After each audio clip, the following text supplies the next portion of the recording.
Welcome to the Cannon Hall Farm podcast. With us, the Nicholson brothers farmers Rob and Dave. We're two Yorkshire farmers who, along with our dad Roger, brother Rich and the rest of our family, have turned a farm with 2 sheds and a barn into an award-winning tourist attraction. You've seen us on telly, live on Facebook, and now we've got our very own podcast. And on today's episode, we're going back to the question and answer sessions that have been so popular in the past. Coming up. Do you have any ideas of how to encourage the next generation of farmers, especially for those children and young people who are not born into farming families? This is a really good question. I suppose you've got the young farmer clubs, haven't you? Great start. Right, so they can go meet farmers. Don't say marry one. You could marry a farmer, and then you've got a farm. There you go.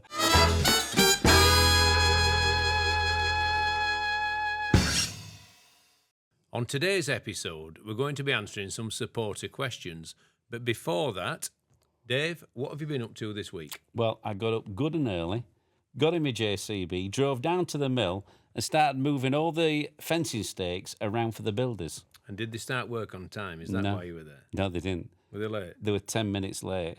Right? They heard me coming and jumped into the little digger and started going off up the hill 10 minutes before they should. Yeah. 10 minutes after they should? Yeah. Yeah. Right, well, I've been busy this morning. I took 2 loads of sheep out to the fields. Okay. Right, Ruth and the 2 vet students helped me load them, did a really good job. And then I had the pleasure of taking Nellie to school. Oh, lovely. So I go down, right, I brush her teeth, we get her dressed. I've learnt to do her hair. What, is it a parting in the middle? No, it's ponytail. Yeah. And then I get these clips, 2 on that side, 2 on that side, keep them symmetrical. Yeah. Right, and then a headband on, which she puts the headband on because she's quite particular. Yeah. And then we take a book bag, we take a school bag. We've got to get to school before her best friends. Yeah. And she walks down with her best friends to the playground, into school, and I go and carry on with my day. It sounds like a really nice morning. It's a nice thing to do. Nice thing to do. So, Dave, your birthday today, do you feel any different? No, I'm 55 and I'm happy to be 55, Rob. Well, the alternative is not a good one. Exactly. No, I think, I'm going to go out for my tea tomorrow night, not tonight, because we've got, it's just a normal day, isn't it, really?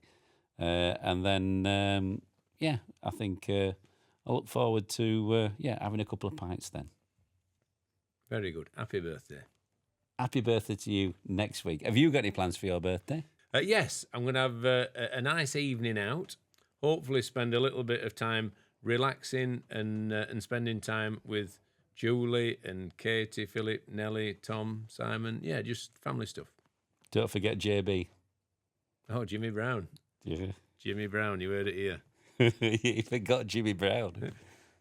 Right, are you ready to answer some questions? I was born ready. We'll find out.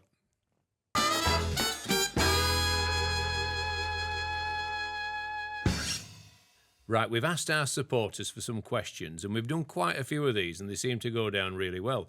So are you ready, Dave? I'm ready, Rob.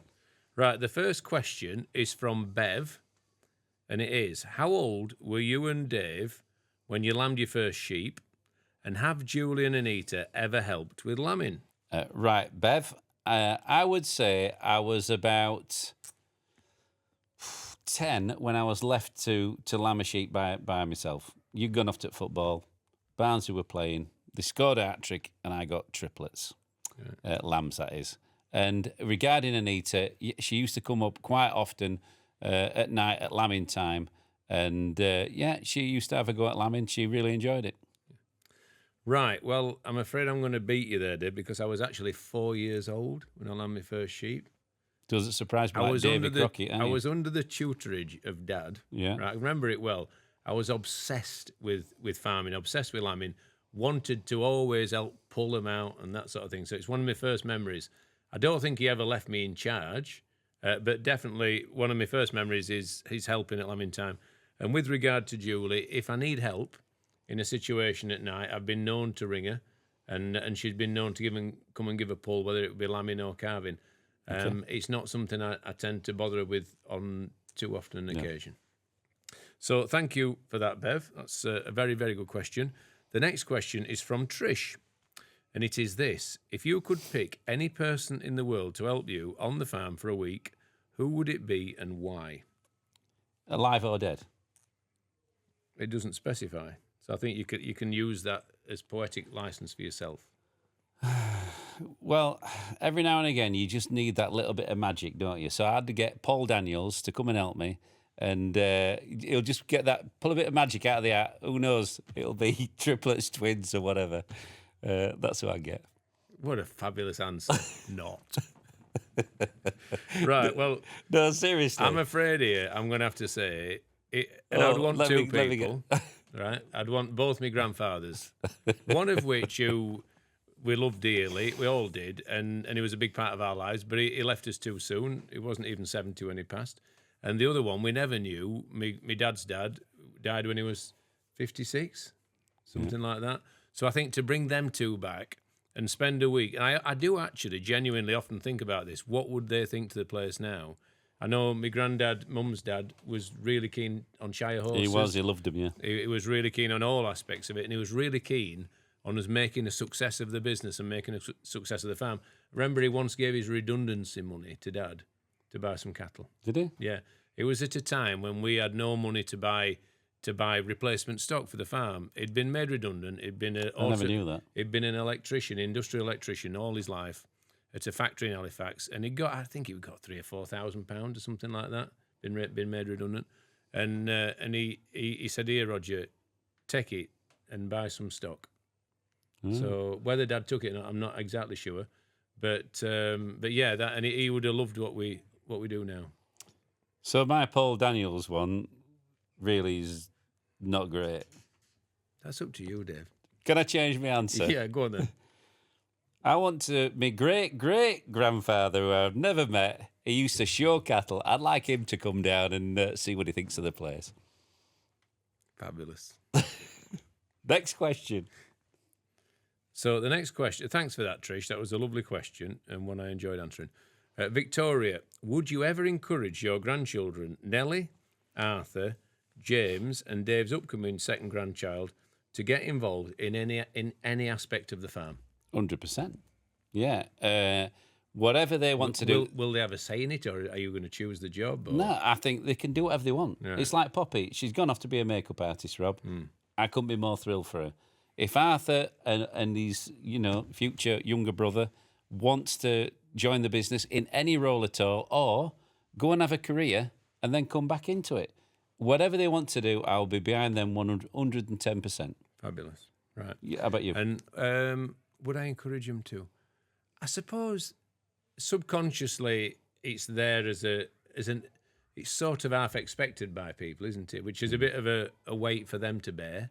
And I think, like you say, David, you just hope that whatever they do, they're happy in the work. Because as someone once told me, and it was my dad, if you find a job you love, you'll never work a day in your life. And that's what I hope they're lucky enough to find. Are you sure that was your dad? Yeah. When did he tell you that? When you were 4? I can't remember, but if you find a job you love, you'll never work a day in your life. Well, it's true. I don't think I've ever had better advice in my life than that. When I get out and I'm driving my JCB, when there's nobody here, I really enjoy what I'm doing. I can see that when you're doing the bins, you're as happy as anyone ever could be. Well, somebody has to do the bins, Rob. No, but you genuinely love them bins. Cannon Hall Farm isn't full of glory. It's not like sometimes I'm down a drain. You love them bins more than you love the animals. I like rodding drains as well. I love rodding drains. He loves them bins more than the animals. No, I don't, because I know if I don't do it, they'll pile up and it'll be an hazard. So, but we are getting our staffing back in order. We've got plenty of new people joining us, and we've got a great team. And you'll see these people on social media coming up. Well, Dave, you're obviously a real man of the people. Well, I don't mind what job I do as long as it's done well.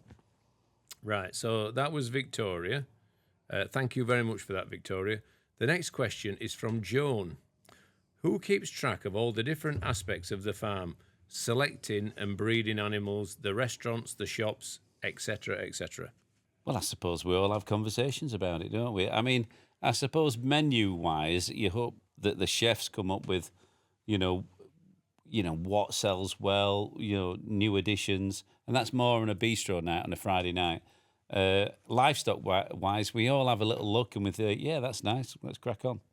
Right. So I would answer that with, from a farm perspective, I would say, my dad, you, me, Philip, most of the rest of the team would have a suggestion or two, but I suppose we tend to decide what we're doing and what we're breeding and which direction we're going. I mean, Philip does find animals that we really like. He's good at finding stuff. No, he's a very good online navigator, isn't he?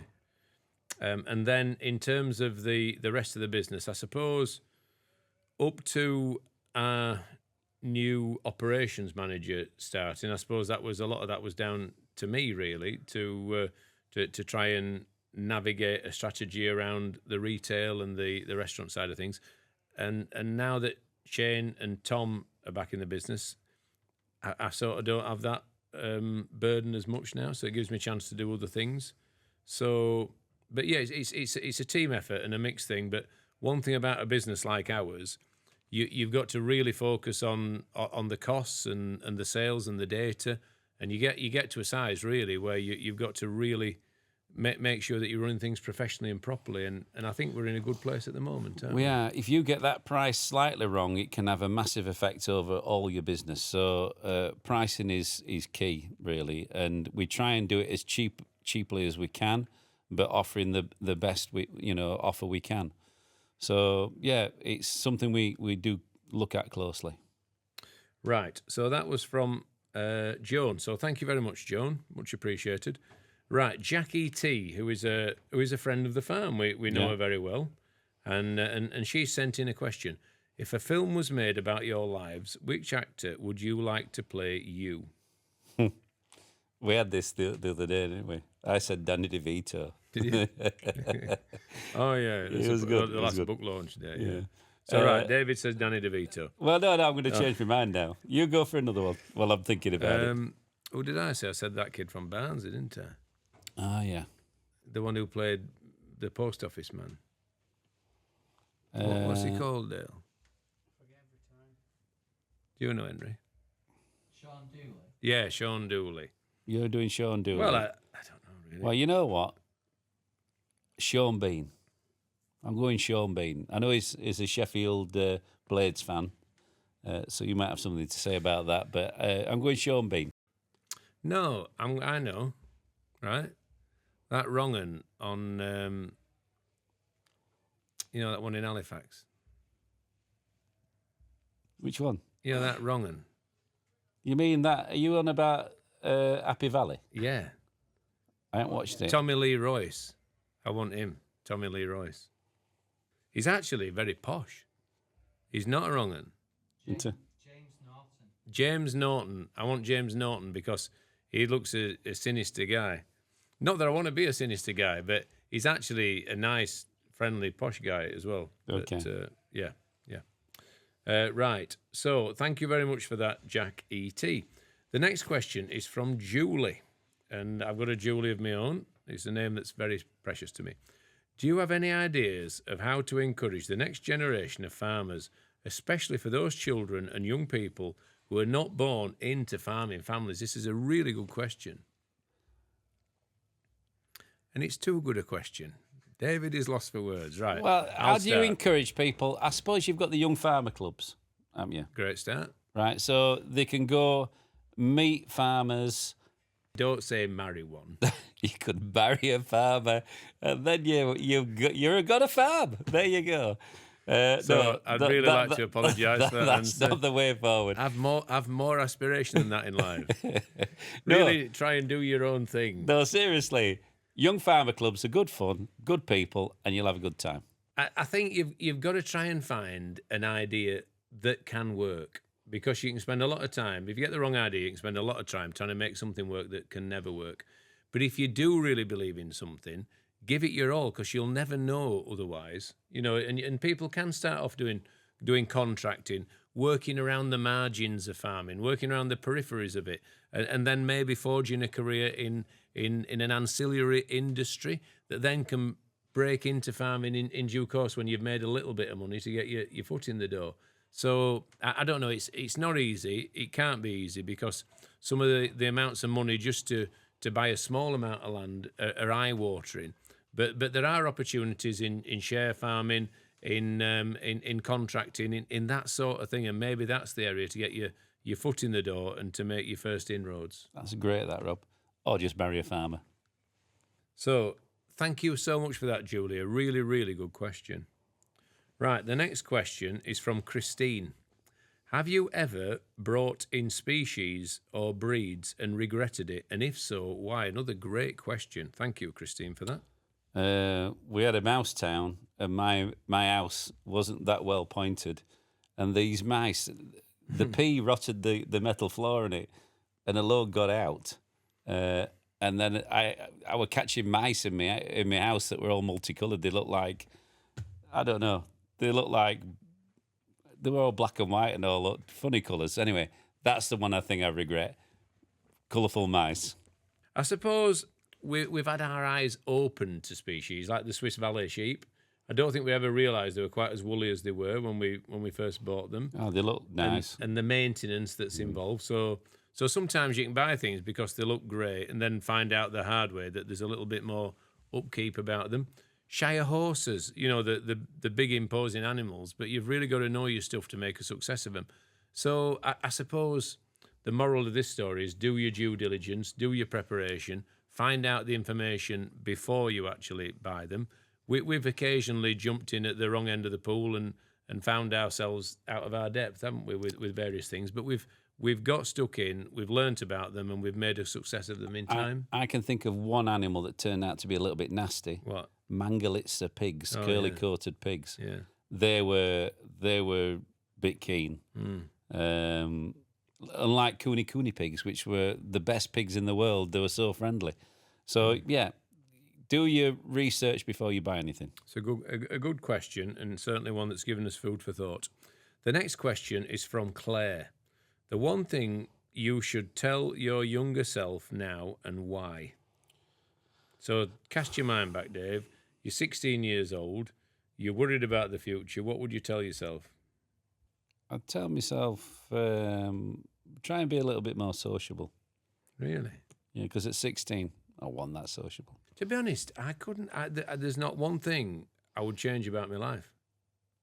I'm genuinely happy with how it's turned out, the road that I've walked down, and yeah, I'm genuinely pleased with life's path and where I am now and the life that I've had. So I'm not going to regret anything.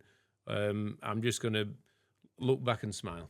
Hindsight is great. We've all made mistakes, and we could easily correct them by telling ourselves, "Don't do that." But it does make you it makes you the person you are. So make a few mistakes, but learn from them. The only thing I would say in life I found really useful, if ever something's been worrying me, right, and this is a bit of self-help, just think it through, and I think it through, and I think it through as to what to do, and I come up with a plan, and I expedite the plan and do it, and that can often make a situation where you think, well, I could have done a bit better there. All you can do is try and make it better and try and make amends if you've done something wrong. So that's been my little bit of self-help through my life. It's a good plan. Okay. Work out what's bothering you, and then try and work out what you can do to put it right. I should try and do that. No, not you should. I'm not saying you should. That's what's worked for me over the years.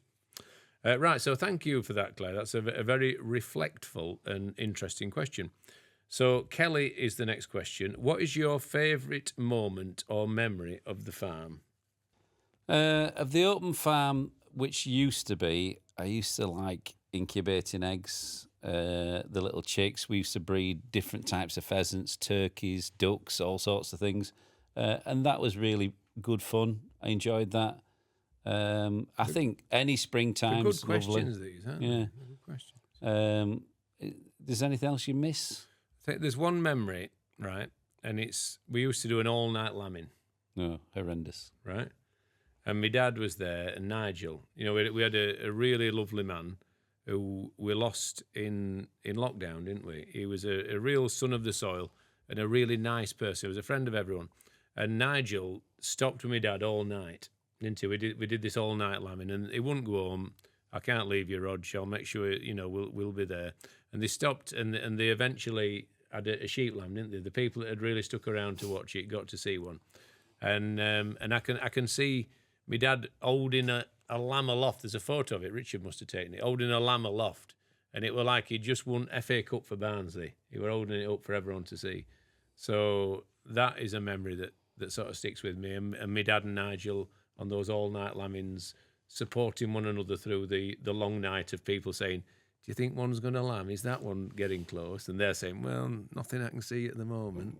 Another one for me is when my dad first opened the tea room. This is 10 years before we opened the farm, and in his white safari suit, and he looked good, full head of hair.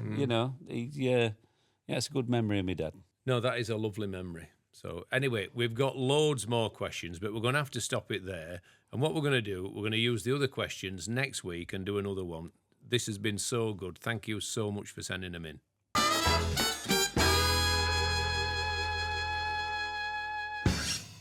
Thanks for listening to this episode of the Cannon Hall Farm podcast. If you'd like to ask us a question, sign up to become a Cannon Hall Farm supporter. To become a supporter, head to our Facebook page, press the subscriber button, and for $3.49 a month, you'll get a whole new world of Cannon Hall Farm content. £3.49, that's half a lager in London. Exactly, this is Yorkshire value. Well, that's good value. Anyway, until next time, I've been Farmer Rob. I've been Farmer Dave. Bye-bye. Bye-bye. So don't you think Paul Daniels would be good at lambing sheep? Every now and again, that little bit of magic. I like it, but not a lot.